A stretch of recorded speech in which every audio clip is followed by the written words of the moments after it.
مفتی طارق مسعود کے بیانات کے لیے طارق مسعود آفیشیل کو سبسکرائب کریں۔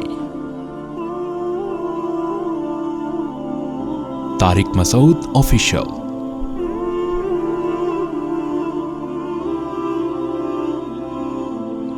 نبی صلی اللہ علیہ وسلم نے بیان کیا، یا بنی آدم کلکم خطاؤن، اے بنی آدم، اللہ فرماتے ہیں تم میں سے ہر شخص غلطی کرتا ہے، وخیر الخطائین التوابون، سب سے بہتر غلطی کرنے والے وہ ہیں جو توبہ کر لیں۔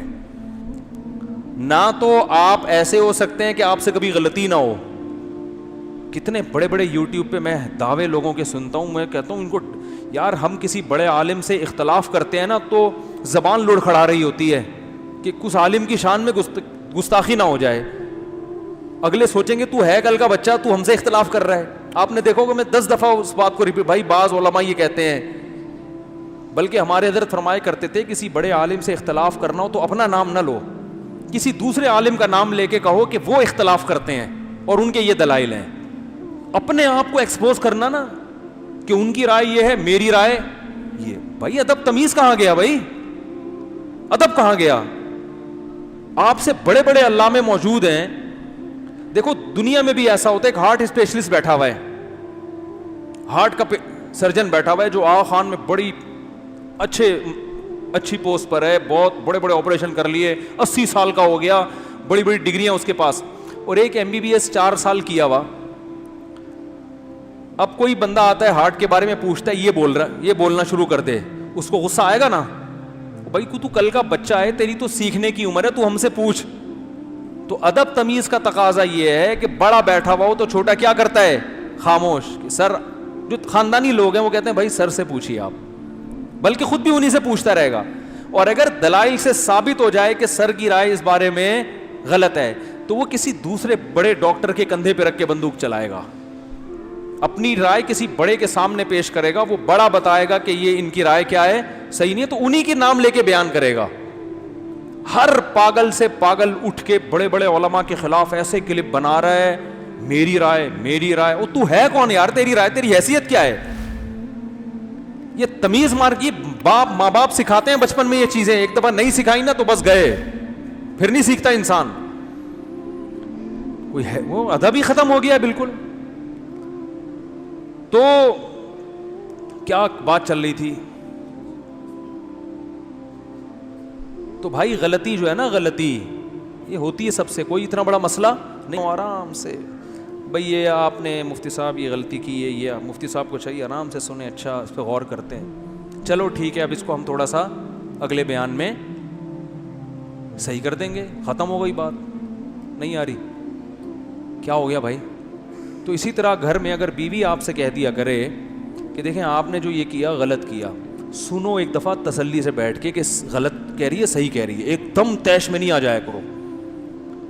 جو ضرورت سے زیادہ غیرت مند بننے کی کوشش کرتا ہے نا بیوی، اس کو ایک دفعہ بتا دے تمہاری ماں نے یہ کہا، تلواریں نکال لے گا، اوے میری ماں کے خلاف زبان استعمال کر رہی ہے۔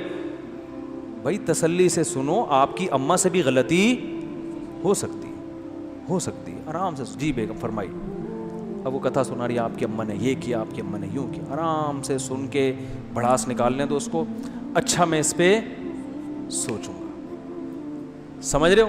پھر آپ کے خلاف اگر اس نے کمپلین کی، آپ یوں، آپ یہ نہیں کرتے، آپ خیال نہیں کر رہے، بچوں کی تعلیم کا آپ کو فکر نہیں ہے، آپ کو گھر میں ٹائم نہیں دے رہے، آپ سنو آرام سے، ہو سکتا ہے صحیح کہہ رہی ہو۔ اور یہ مرض ان لوگوں میں زیادہ ہوتا ہے جن کو باہر عزت زیادہ مل رہی ہوتی ہے۔ ارے آپ کسی کمپنی میں آفیسر ہو نا تو سارے امپلائی آپ کے دائیں بائیں گھوم رہے ہیں، آپ کو بڑا پروٹوکول دے رہے ہیں، عزت دے رہے ہیں، تو آپ کو یہ وہم ہو جاتا ہے کہ میں بہت اچھا ہوں۔ نہیں آ رہی بات سمجھ میں؟ سمجھ رہے ہو؟ خدا کی قسم اٹھا کر ایک بات کہوں نا تو غلط نہیں ہوگی، انسان کو تباہ تعریفیں کرتی ہیں، برائیاں نہیں کرتی، تعریف تباہ کرتی ہے۔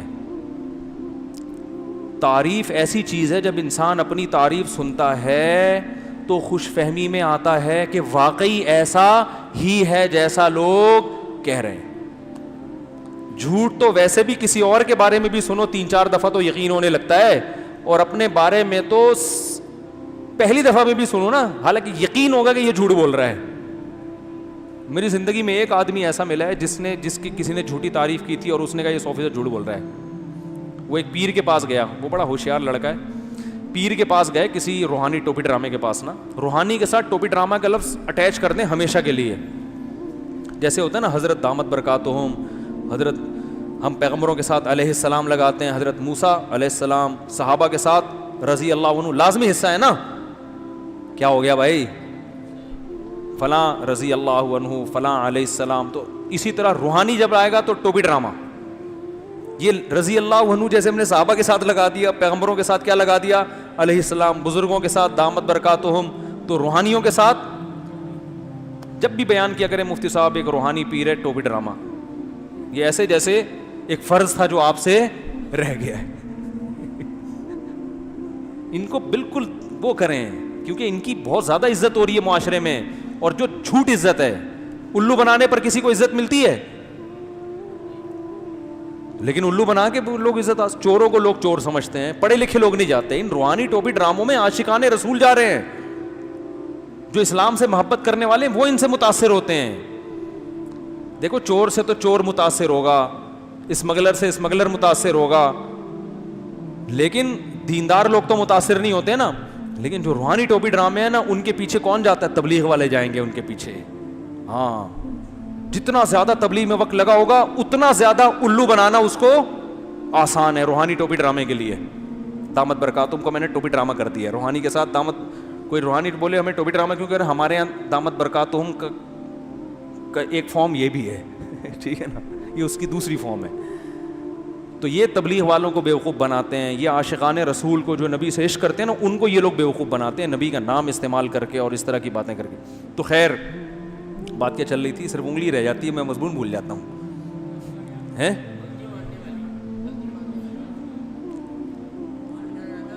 ایک آدمی کو بولنے دیں. ہاں, وہ لڑکا گیا روحانی ٹوپی ڈرامے کے پاس. اس روحانی ٹوپی ڈرامے کو اندازہ ہو گیا کہ یہ لڑکا بہت ہوشیار ہے. تو ان کا ہر آدمی کو شکار کرنے کا طریقہ الگ ہوتا ہے.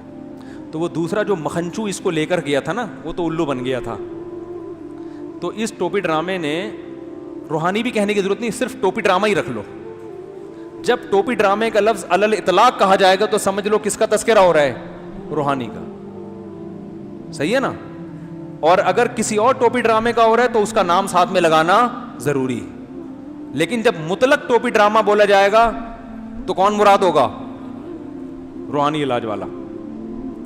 تو وہ ٹوپی ڈرامے کے پاس گیا. ٹوپی ڈرامے نے اس مکھنچو کو بیوقوف بنانے کے لیے وہ تو الٹی الٹی باتیں کی. تو یہ جو چالاک تھا نا, ٹوپی ڈرامے کو اندازہ ہو گیا کہ یہ چالاک کیا ہے, یہ ہوشیار ہے, اس کو شیشے میں اتارو. اور داڑھی بھی تھی اس کی ماشاءاللہ. تو اس مکھنچو سے کہا کہ یہ جو آیا ہے نا نوجوان, یہ اتنا نیک ہے, میں نے اس کے باطن کو جھانک لیا ہے, یہ اتنا نیک ہے کہ مرنے کے بعد اس کی قبر سے خوشبو آئے گی. تو وہ لڑکا جس کے بارے میں ایک ٹوپی ڈرامے نے یہ تذکرہ کیا, وہ کہہ رہا ہے میں اتنی زور سے ہنسا نا, کہہ رہا ہے مجھے اپنے اعمال معلوم تھے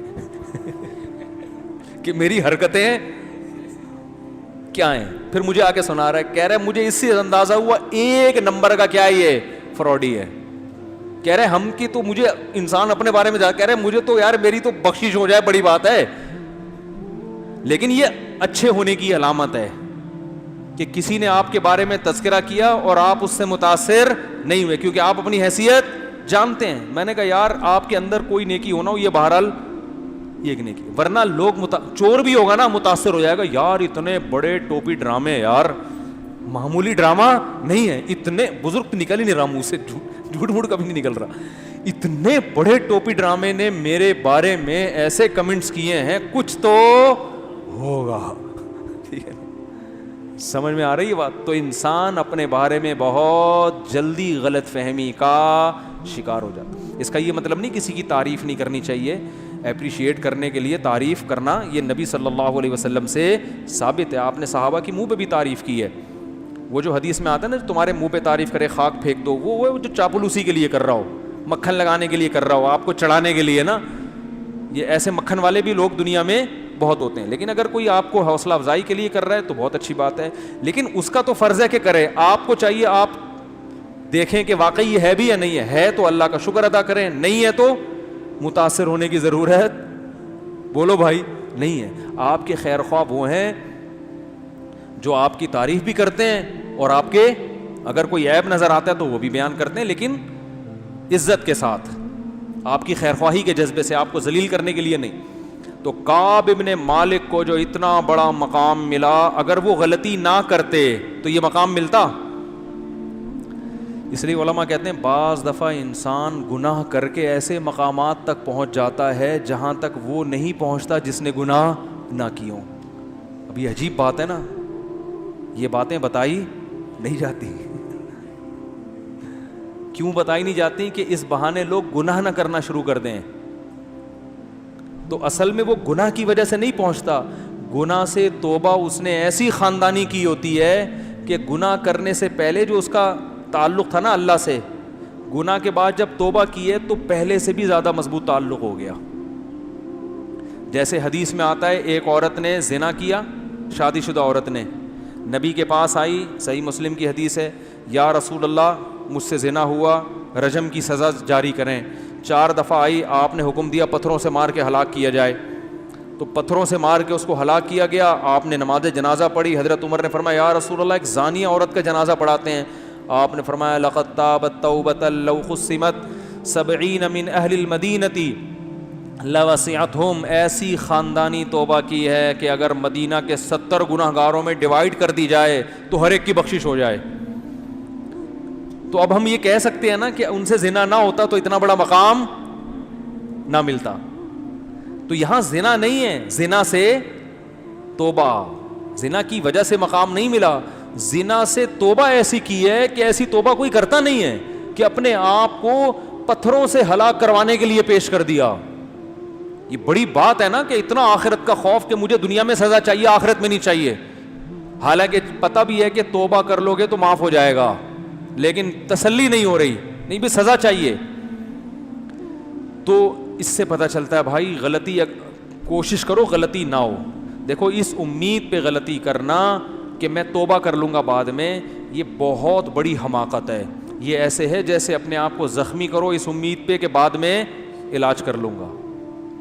کورونا کے مریض سے گلے مل رہے ہیں, جھپیا پا رہے ہیں کہ ہو جائے گا تو پھر وینٹیلیشن کا انتظام کر لوں گا. تو ایسا تو کوئی بھی نہیں کرتا نا, ہو گیا نہ چاہتے ہوئے بھی ہو گیا, پھر ہے توبہ.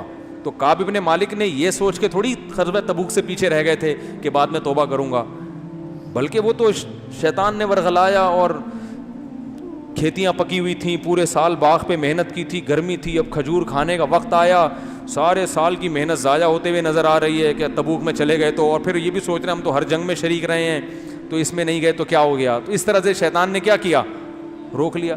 اور شیطان کو پتا ہوتا نا کہ یہ ایسی خاندانی توبہ کریں گے, وہ کہتا بھائی آپ جائیں. وہ کیا کہتا,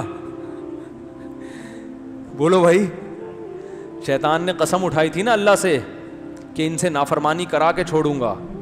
تو اللہ نے بھی کیا فرمایا, دوسری روایت میں آتا ہے کہ جو توبہ کرے گا میں اس کو معاف کر دوں گا. تو شیطان اپنا کام کرا رہا ہے, آپ اپنا کام کرو. شیطان اگر پچھاڑ دیتا ہے تو توبہ کر کے اللہ کو مناؤ دوبارہ. تو کعب ابن مالک کی جو کو اتنا جو عزت ملی اس لیے کہ غلطی کا اعتراف کیا, جو سزا مل رہی ہے اس کو اللہ کا حکم سمجھ کے برداشت کی, اتنا بڑا مقام مل گیا ان کو. تو ہاں اب جو میں بات کر رہا تھا, جب توبہ قبول ہوئی ہے, توبہ جب کعب ابن مالک کی قبول ہوئی, خبری سنائی گئی ہے تو خوشخبری دینے والے کو بھی کیا کیا, گفٹ دیا نا. تو اب جب نبی نے بتایا کہ اللہ نے توبہ قبول کر لی ہے تو پہلے تو تسلی کی کہ اللہ نے کی ہے یا آپ نے معاف کی ہے, تو بتایا اللہ نے. تو فوراً اگلا جملہ پتہ ہے کیا تھا, یا رسول اللہ اس مال کی وجہ سے میں جہاد سے پیچھے رہ گیا تو یہ سارا مال صدقہ. یہ توبہ بھی کیا ہے, تبھی تو یار یہ صحابہ تھے بڑے خاندانی. عرب کو آپ جو اس دور میں عرب تھے نا, بعض مورخین ان کا بہت ہی بھیانک نقشہ کھینچتے ہیں کہ بڑے ایسے تھے. ایسا نہیں ہے بھائی, ان میں کچھ برائیاں ضرور تھیں مگر بلڈ کیا تھا, کیونکہ خاندانی لوگوں میں اللہ نے اپنے پیغمبر کو بھیجا ہے کہ کل قیادت ان کے ہاتھ میں آئے گی. بنی اسرائیل کو میں اللہ نے موسیٰ علیہ السلام کو تو بھیجا, مگر بنی اسرائیل کو پوری دنیا کی قیادت اللہ دینا چاہتے ہی نہیں تھے, اور موسیٰ علیہ السلام آخری نبی بھی نہیں تھے, ان کے بعد بھی نبیوں کا سلسلہ جاری ہونا تھا, تو اللہ نے بنی اسرائیل دے دی. کیسے نالائق تھے نا, کہیں سے بھی خاندانی چیزیں تھیں ان کے اندر.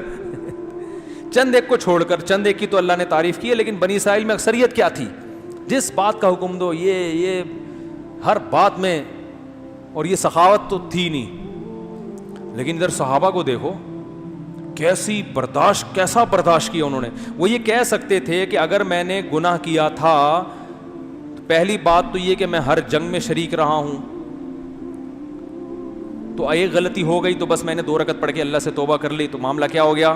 کیونکہ مسئلہ تو یہی ہے کہ توبہ کر لو تو اللہ کیا کر دیتا ہے, معاف. ہماری تو ایسے ہی توبہ ہوتی ہے, کوئی غلطی ہوئی, بلکہ اتنا بھی نہیں تکلف, استغفر اللہ, بس چلو سب کیا ہو گیا, معاف. اتنا بھی کم بخت کرنے کے لیے تیار نہیں ہے, چلو یار اتنا بھی کر لینا, یہ بھی نہیں کرتے. اللہ تو اس میں بھی معاف کر دیتا ہے کہ بھائی آئندہ نہیں کر, یہاں ابھی تک بھی نہیں آ رہے.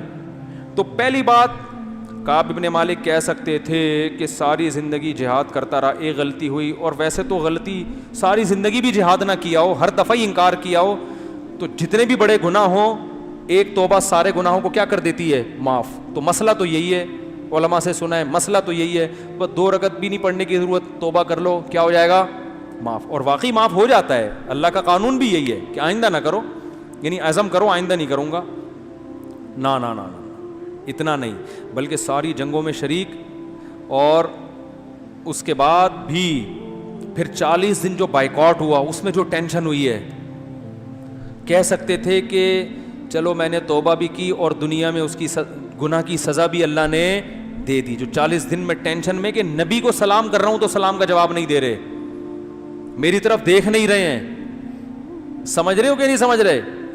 تو یہ جو ٹینشن 40 دن میں نے گزارے, اور پھر ایک بادشاہ نے مجھے لیٹر بھیجا, اس کو میں نے جلا دیا, یہ بڑی آزمائشوں سے گزر گیا. اب تو میں دودھ کا دھلا ہوا بالکل نیٹ اور کلین ہو چکا ہوں, اب مزید کچھ کرنے کی ضرورت نہیں ہے. نا نا نا, خاندانی لوگ بھائی, مال سے محبت. جو صحابہ کی غلطیوں کو ہائی لائٹ کرتا ہے نا, وہ سمجھ رہا ہوتا ہے کہ وہ اپنے اوپر قیاس کر رہا ہوتا ہے کہ جیسے ہم سے ہوتی ہیں تو اسی طرح ان سے. ان کی غلطیوں میں اور ہماری غلطیوں میں زمین اور آسمان کا فرق ہے. ان کی غلطیاں ایسے ہوتی ہیں جیسے آدم علیہ السلام کو شیطان نے ورغلا کے جنت کا درخت کھلا دیا. اس کا یہ مطلب تو نہیں ہے کہ آدم علیہ السلام کے دل میں اللہ کے حکم کی ویلیو نہیں ہے, یہ مطلب تھوڑی ہے. شیطان انسان کو کچھ نہ کچھ وہ گھماتا رہتا ہے, تو انسان گھوم جاتا ہے. ہم جو غلطی کرتے ہیں تو اللہ کا خوف ہمارے دل سے نکل چکا ہوتا ہے, اللہ کی عظمت ہمارے دل سے نکل چکی ہوتی ہے.